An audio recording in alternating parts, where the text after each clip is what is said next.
যুক্ত বর্ণকে কি কোনোভাবে গুপ্ত বর্ণ বলা যায়? গুপ্ততে গিয়ে ঝামেলা হচ্ছে। ঝামেলাটা কোথায়? গুপ্ততেও ওই যে আমরা এরকম লিখি, এরকমই তো লিখব। কিন্তু আমরা এরকম লিখতে গিয়ে আবার এরকম দিচ্ছি। আসলে যুক্ত বর্ণ লিখতে গিয়ে যে ভুলটা হইতেছে এটা করি। আসসালামু আলাইকুম। আমরা আজকে আসলে গুপ্ত বর্ণ শিখব। গুপ্ত বর্ণ না, আসলে বাংলার ব্যাকরণে যেটাকে বলে যুক্ত বর্ণ, সেই যুক্ত বর্ণ শিখব এবং আমরা ২ টা বিষয় আসলে শিখব। যুক্ত বর্ণকে কি কোনোভাবে গুপ্ত বর্ণ বলা যায়? যুক্ত বর্ণের যে ২ টা ভাগ আছে, স্বচ্ছ এবং অস্বচ্ছ, এই ২ টা ভাগের মধ্যে কোনোটাকে কি আমি গুপ্ত বর্ণ বলতে পারি ব্যাকরণের ভাষায়?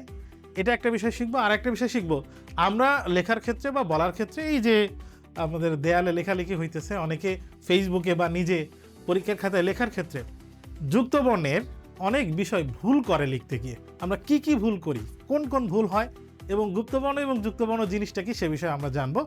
প্রথমে আমি এখানে লিখেছি যে যুক্তবর্ণকে কোনো হিসাবে আসলে এই যে এটা লেখা হইতেছে, আসলে এটা লেখা হচ্ছে, এভাবে লেখা হচ্ছে, তো এইভাবে লিখলে আসলে ভুলটা কোথায়?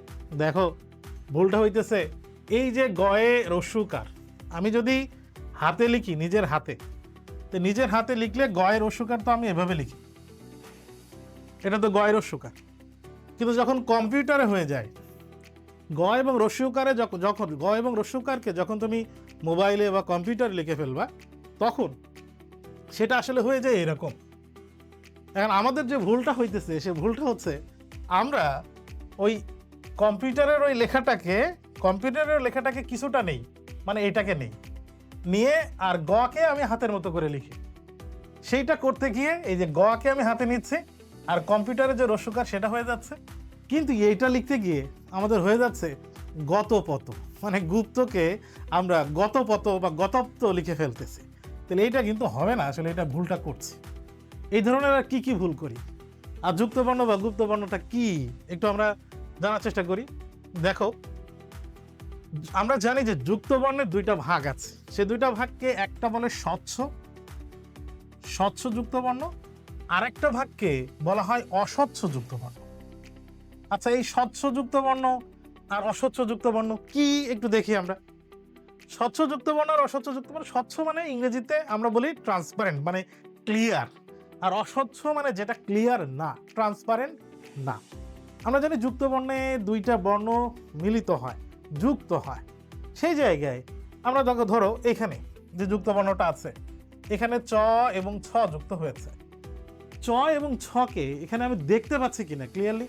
হ্যাঁ, আমি দেখতে পাচ্ছি, চকেও দেখতে পাচ্ছি, ছকেও দেখতে পাচ্ছি। তার মানে এটা স্বচ্ছ, এটা স্বচ্ছের মধ্যে পড়ে। আবার দেখো, এখানে ন এবং দ যুক্ত হয়েছে, ন দ যুক্ত বর্ণ যুক্ত হয়েছে। এখানে আমি ক্লিয়ারলি দেখতে পাচ্ছি কিনা? হ্যাঁ, পাচ্ছি তো।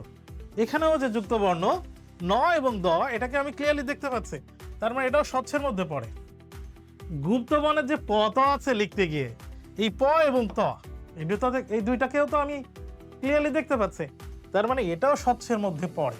কিন্তু কিন্তু এখানে যে যুক্ত বর্ণটা আছে, এখানে যে ২টা বর্ণ আছে, কৃষ্ণ লিখতে গিয়ে, তৃষ্ণা লিখতে গিয়ে আমরা এটা দেখি, এখানে পেট কাটা মূর্ধন্যের সাথে মূর্ধন্য ন আছে, তৃষ্ণা কৃষ্ণ এই বানানে। কিন্তু এখানে যে যুক্ত বর্ণ আছে, আমরা কি এই ২টা বর্ণকে দেখতে পাই?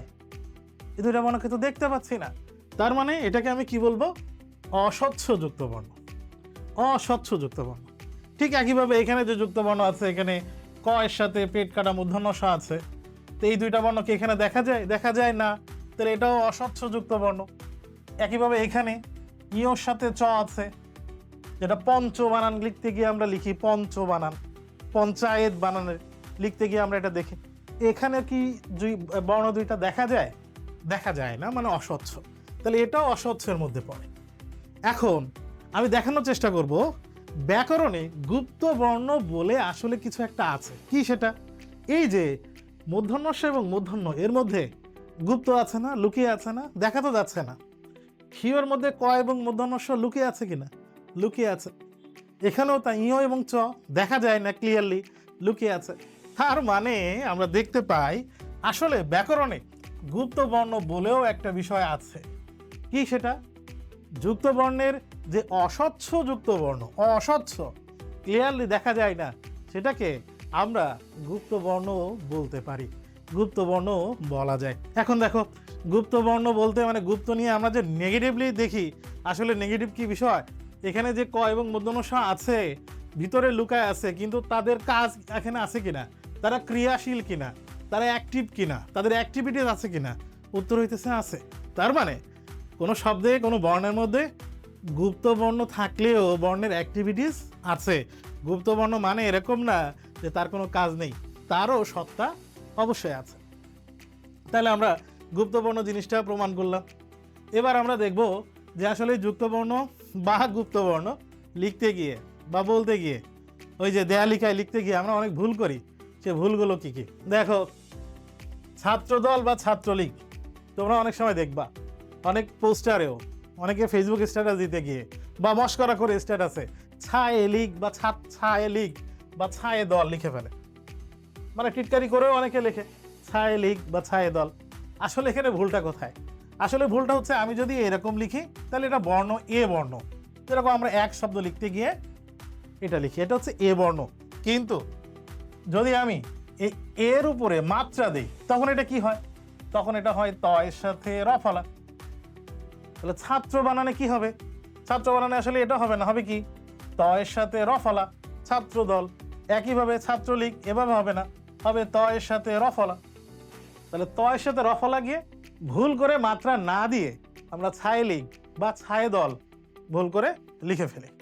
এই ভুল আমাদের হয়, প্রায় হচ্ছে। আরো কি ভুল হয়? এইটা দেখে মনে হচ্ছে শক্র, শক্র।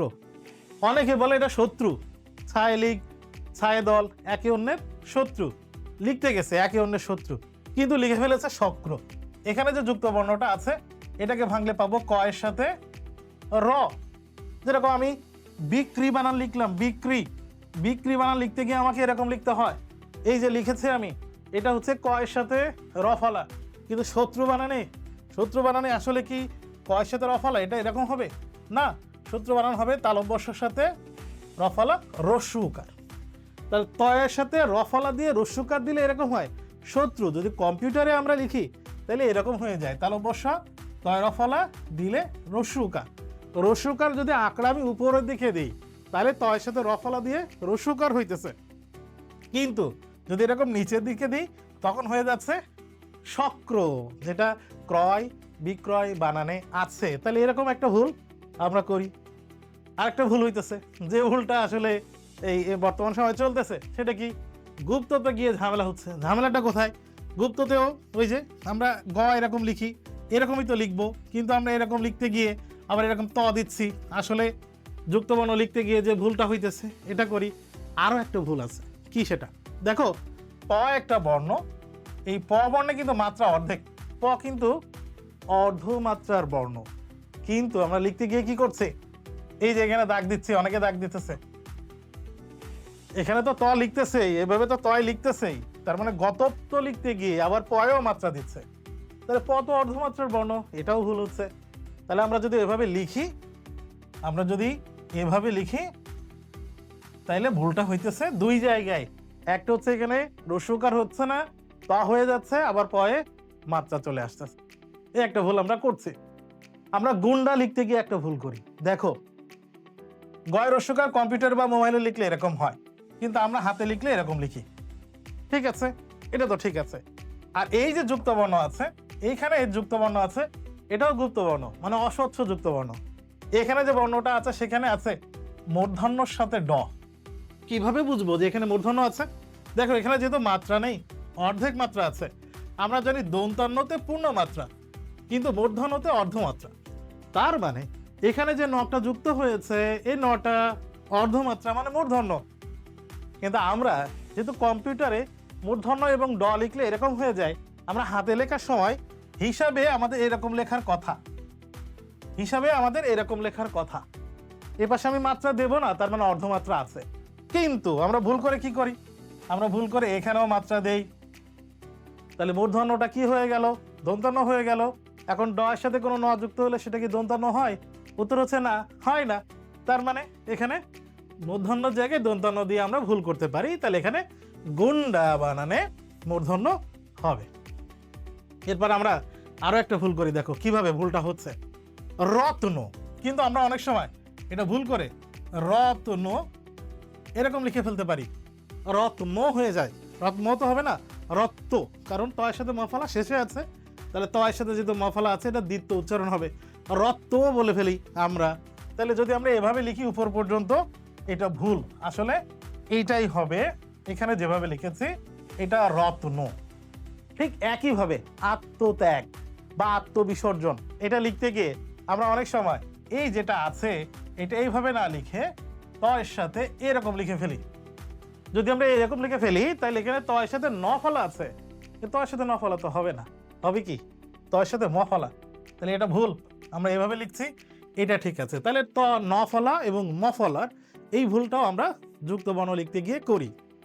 আমরা বন্ধ লিখতে গিয়ে আর একটা ভুল করি, বন্ধ লিখতে গিয়ে আমরা লিখে ফেলি এরকম, ভুল করে আমরা এরকম লিখি, মানে অনেকে এখানে এরকম ধ দেয় আবার এই ধ দিতে ভুলে যায়, তাহলে বন্ধ লিখতে গিয়ে আমি বর্ণ লিখে ফেলি, এটা তো হবে না।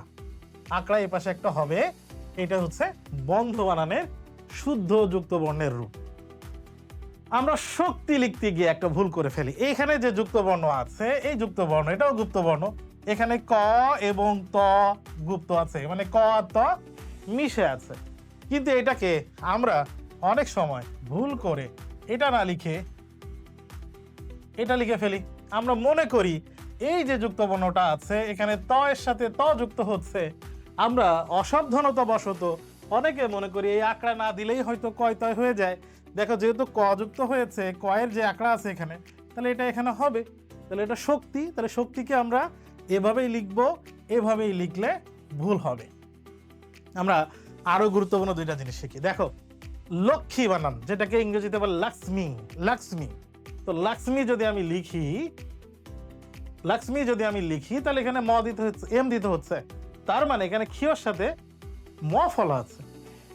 কিন্তু এটাকে না লিখে, এইভাবে না লিখে যদি আমি এইভাবে লিখি, ক্ষীয় দিয়ে এইভাবে লিখি, তাহলে এইটা এইখানে যেটা আছে এটা এখান পর্যন্ত গেছে, এই পর্যন্ত গেছে, মানে ন হয়ে গেছে। যদি এটা মূর্ধন্য ন হয়ে গেছে তাহলে এটা লক্ষ্মী হয়ে গেল, এভাবে লিখলে ভুল হবে। এই লক্ষ্মী মানে যেটাকে আমরা লক্ষ্মী বলি, লক্ষ্মী, এইভাবেই লিখতে হবে।